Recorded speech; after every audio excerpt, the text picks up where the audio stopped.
L'Alt del Fort, también conocido como Fuerte, es uno de los elementos patrimoniales de Cullera. Por su situación estratégica, l'Alt del Fort ha sido un espacio con una amplia secuencia de ocupación por parte de diferentes culturas. Época ibérica, siglos X hasta el XIII, y contemporánea, siglo XIX. Su dominio visual permitía un control de las rutas marítimas, fluviales y terrestres. Por tanto, sería un eje fundamental de comercio entre el interior y la costa en la fase ibérica. En la época islámica fue un punto de control de los recursos y vigilancia debido a su ubicación, en el límite entre los reinos de Taifa de Valencia y Denia. El fuerte de Cullera se construyó durante las guerras carlistas, si bien cabe señalar que la construcción se debe al partido isabelino.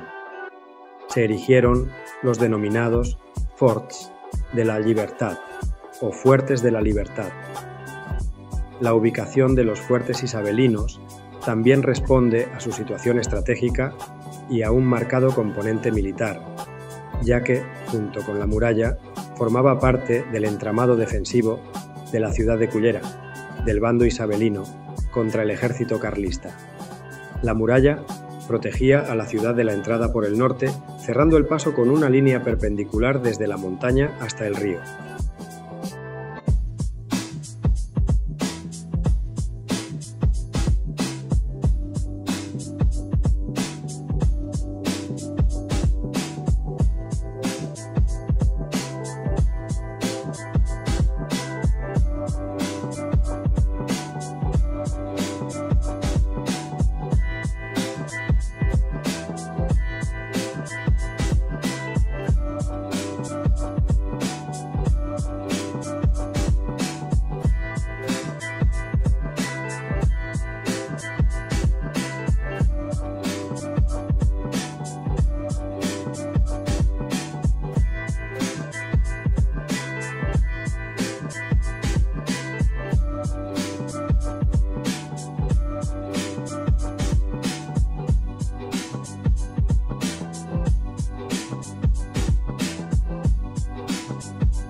Una foteta.